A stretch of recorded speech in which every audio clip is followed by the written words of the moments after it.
जय हिंद साथियों।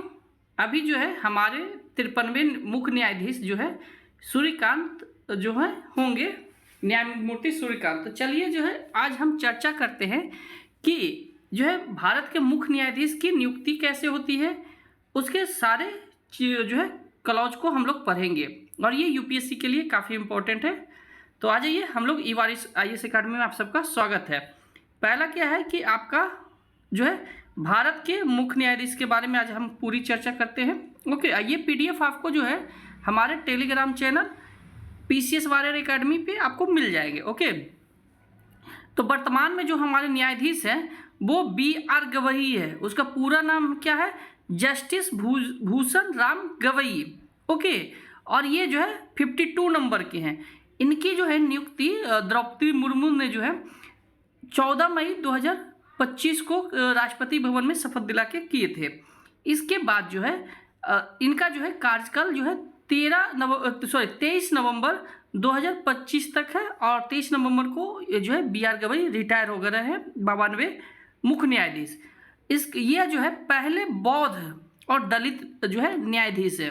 ओके, इनका जन्म जो है 24 नवंबर 1960 को जो है महाराष्ट्र के अमरावती में हुआ था। अब सोचिए कि 23 को रिटायर हो रहा है, उसके नेक्स्ट डे इनका जो है हैप्पी बर्थडे है। ओके, क्या जो है एक कहते हैं संयोग बन रहा है। अब आ जाइए कि जो 53 हैं वो क्या होंगे? सूर्यकांत, न्यायमूर्ति सूर्यकांत होंगे, जो कि भारत के 53 जो है न्यायाधीश के रूप में होंगे। इनकी पूरी क्या है कहानी कि 24 नवंबर को जो है ये आपका BR गवई के स्थान लेंगे। इनका जन्म 10 फरवरी 1962 को हरियाणा के हिसार के पेटबार गांव में हुआ था। ठीक है, ये तो पूछता नहीं है लेकिन मैं यहाँ पर दे दिया हूँ कि ताकि थोड़ा अगर आप कहानी के जैसा आप याद रखिएगा ना तो वो अच्छे से आगे तक याद रहता है। और ये जो है अपना कार्यकाल जो है 1981 में जो है BA किए थे, स्नातक किए थे, स्नातकोत्तर जो है महाविद्यालय हिसार से ही किए थे स्नातक। 84 में जो है महर्षि दयानंद विश्वविद्यालय से रोहतक से जो है विधि मतलब लॉ में स्नातक किए थे, मतलब BA LLB। ठीक है चलिए, मेन पॉइंट आपका ये है, इसमें क्या है कि भारत के मुख्य न्यायाधीश की नियुक्ति की प्रक्रिया क्या होती है। तो भारत में सर्वोच्च न्यायालय के न्यायाधीशों की नियुक्ति जो है आर्टिकल 124 के खंड 2 के तहत राष्ट्रपति द्वारा की जाती है और वो जो है वरिष्ठतम होना चाहिए, मतलब सबसे उम्र दराज होना चाहिए, मतलब उसमें सबसे एज में ज़्यादा होना चाहिए। और उसका कारण क्या है आगे मैं बताता हूँ। वरिष्ठ न्यायाधीश की योग्यता के बारे में अगर कोई संदेह होता है तो अगले न्यायाधीश की नियुक्ति का जो है संविधान में परिकल्पित किया गया है कि मान लीजिए कि इनके जो है कोई भी न्यायमूर्ति की एज के बारे में कुछ भी डाउट है तो अगले जो उसके बाद है उसकी नियुक्ति के लिए जो है परिकल्पित किया गया है। और ये क्लॉज कब किस में है? 124 के खंड 2 के 1 में है। ओके, और खंड 2 के 2 में क्या कहता है कि मुख्य न्यायाधीश की सिफारिश जो है प्राप्त कौन करता है? जो विधि लॉ के जो मिनिस्ट्री है, कानून मंत्रालय, वो जो है जैसे ही इसकी जो है प्रक्रिया के बारे में उनको सिफारिश की जाती है तो वो जो है क्या करते हैं कि प्रधानमंत्री को देते हैं। लेकिन यहाँ पर एक पेच है, वो पेच ये है कि कहीं वो आप जब सुप्रीम कोर्ट की आप जाइएगा वेबसाइट वगैरह पे तो वहाँ पर लिखा हुआ है, लेकिन बहुत सारे बुक में आपको नहीं है ये। एक बार जो है मान लीजिए कि CJI जो है रिकमेंड CJI करते हैं, जो वर्तमान CJI वही रिकमेंड करेंगे नेक्स्ट CJI के लिए। तो नेक्स्ट CJI के जब रिकमेंड करते हैं कानून मंत्रालय से तो एक बार उन पे जो है विचार करने के लिए कानून मंत्रालय बोल सकता है, लेकिन हालांकि वो जो है उसके लिए बाध नहीं है।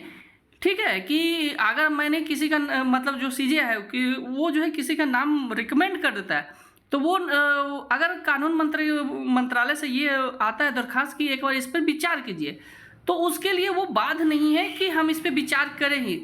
वो IGT ही रख सकते हैं या चेंज भी कर सकते हैं, परंतु मैक्सिमम टाइम जो है अभी तक ऐसा कोई भी केस नहीं है जिसमें जो है चेंज किया है, जो है वही आ गया है। ठीक है, उसके बाद क्या करता है कि प्रधानमंत्री जो है वो नियुक्ति की, राष्ट्रपति की नियुक्ति का जो है राष्ट्रपति से जो है इनकी नियुक्ति के लिए सलाह देंगे। ठीक है, अनुच्छेद जो है 124(4) में नियुक्ति स्वीकृत ही है। ठीक है, न्याय विभाग के सचिव अब क्या करेंगे कि जो न्यायालय विभाग के सचिव है कानून मंत्री के, वो क्या करेंगे कि न्यायाधीश की नियुक्ति की सूचना चयनित जो है वो सचिव को जाएगा। सचिव क्या करेगा, अब यहाँ पर क्या है कि जब सचिव के पास जाएगा तो वहाँ पर जो है जो जिनको सीजीआई बनना है उनको अपने डिस्ट्रिक्ट से या फिर जहाँ वो भी रह रहे हैं, जहाँ से वो अभी है वर्तमान में, वहाँ के डिस्ट्रिक्ट से, जैसे दिल्ली के है तो दिल्ली के जो सिविल सर्जन हैं उनसे चिकित्सा हस्ताक्षर मतलब स्वास्थ्य प्रमाण पत्र जारी करवाना होता है। ओके, कि उनको कुछ ऐसा बीमारी वगैरह तो नहीं है ना, नहीं तो फिर वो नेक्स्ट सीजीआई नियुक्त हो जाते हैं, जैसे मैंने अभी ऊपर बताया। उसके बाद क्या होता है कि राष्ट्रपति वारंट जारी करता है, राष्ट्रपति के हस्ताक्षर द्वारा वारंट जारी होता है। जैसे वारंट जारी होता है सचिव नियुक्ति की घोषणा कर देती है और राजपत्र में इसकी जो है अधिसूचना आ जाती है। ठीक है, अभी वर्तमान में क्या है कि हमारे जो वर्तमान सीजीआई है वो आपको भूटान के दौरे पे गए हुआ है। इस दौरान जो है क्या हुआ है कि हमारे जो प्रेजेंट गवर्नमेंट है, क्योंकि ये गवर्नमेंट का काम देखना होता है, तो गवर्नमेंट ने जो है सुप्रीम कोर्ट से ये बोला है कि नेक्स्ट सीजीआई के लिए आप रिकमेंड कीजिए।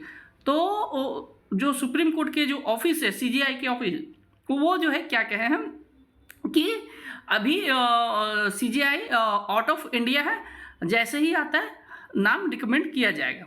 बस यही न्यूज़ था आज के, तो इसीलिए ये है। ठीक है, मैंने ये माइंड मैप आपको बना दिया है।